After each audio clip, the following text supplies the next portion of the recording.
ये मेरा टाइम गिन लेंगे जी। अध्यक्ष महोदय, पिछले देखिए जी, मैंने 2 भी कहा था, शुरू कीजिए, आप शुरू कीजिए। कोई नहीं, 6 मिनट पर रोक दियो जी। आप शुरू करो। अध्यक्ष महोदय, पिछले दिनों हरियाणा में बाढ़ आई। केंद्र सरकार ने तो हमारे साथ दोगला व्यवहार किया ही, क्योंकि जम्मू की बात करें, पंजाब की बात करें, हिमाचल की बात करें तो 1500 करोड़ रुपए केंद्र सरकार ने देने का काम किया, लेकिन हरियाणा को कुछ नहीं मिला। और सरकार में शामिल मुख्यमंत्री जी या किसी मंत्री ने इस बात का जिक्र नहीं किया। लेकिन मैं उपाध्यक्ष महोदय आज आपके सामने कहना चाहता हूं, माननीय मुख्यमंत्री जी ने कहा था कि प्रदेश के जो किसान जिसका खराबा हुआ वो सभी किसान पोर्टल पे दर्ज कराने का काम करो। अध्यक्ष महोदय, 5 लाख किसानों ने पोर्टल पे खराबा दर्ज कराने का काम किया, लेकिन हैरानी है, जहां 50,000 60,000 रुपए पर एकड़ मुआवजा किसान को मिलना चाहिए था, इस सरकार ने 7,000 रुपए देने का काम किया।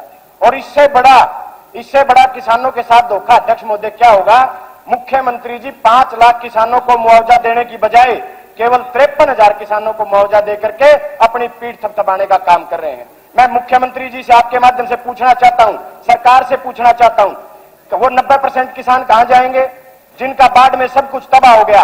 अध्यक्ष महोदय, खेत नहीं, गांव में गरीबों के मकान तबाह हो गए, बहुत सारी डेथ हुई उस टाइम, इतना प्रकोप बारिश का हुआ, लेकिन सरकार इसके ऊपर कोई भी सीरियसनेस नहीं दिखा रही। मैं आपके माध्यम से उपाध्यक्ष महोदय सरकार से प्रार्थना करता हूं, नालनुंद में जमीन अधिग्रहण करके नई ड्रेन निकाली जाए और जो कुछ ड्रेन पहले से हैं उनकी क्षमता बढ़ाने का काम करें। मेरी आपसे ये अध्यक्ष महोदय इस सरकार से प्रार्थना है आपके माध्यम से।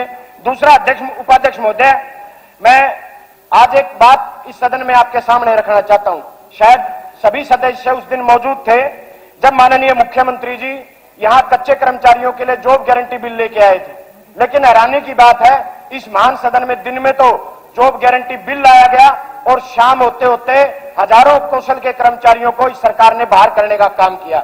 मैं आपसे आपके माध्यम से इस सरकार से पूछना चाहता हूं, कहां जाएंगे वो कौशल के कर्मचारी जिनको फैमिली आईडी के नाम पे या दूसरी जगह नाम नहीं होने के उस पे उनको निकाल दिया गया? मैं एक और अध्यक्ष महोदय आपके सामने बात रखना चाहता हूं। आज मजदूरों के साथ, गरीबों के साथ इतने बुरे हालात हैं, पहली किस्त जारी करके उनके मकान पड़वा दिए और पिछले 6 महीने से ज्यादा का समय हो गया उपाध्यक्ष महोदय, आज तक उनकी दूसरी किस्त जारी नहीं की गई है। एक बहुत ही महत्वपूर्ण इश्यू मैं आपके सामने रखना चाहता हूं अध्यक्ष महोदय। हरियाणा में एचपीएससी है, मुझे केवल 20-30 सेकंड ज्यादा देना, मैं आपसे निवेदन करता हूं। हरियाणा में एचपीएससी है जिसके चेयरमैन बिहार से हैं। क्या इस सरकार को हरियाणा में कोई काबिल व्यक्ति नहीं मिला जिसका चेयरमैन किसी हरियाणवी को बनाया जाए? अध्यक्ष महोदय, मैं आपके सामने इसलिए कहना चाहता हूं ये बात, एचपीएससी के चेयरमैन ने ऐसा माहौल बना दिया, हरियाणा के जेआरएफ गोल्ड मेडलिस्ट बच्चे एचपीएससी की परीक्षा में 35% नंबर नहीं ले पा रहे, और जब स्टूडेंट वहां चले जाते हैं तो उन स्टूडेंट्स को वो चेयरमैन कहते हैं। अध्यक्ष केवल 10 सेकंड, बहुत जरूरी इशू है। माननीय सदस्य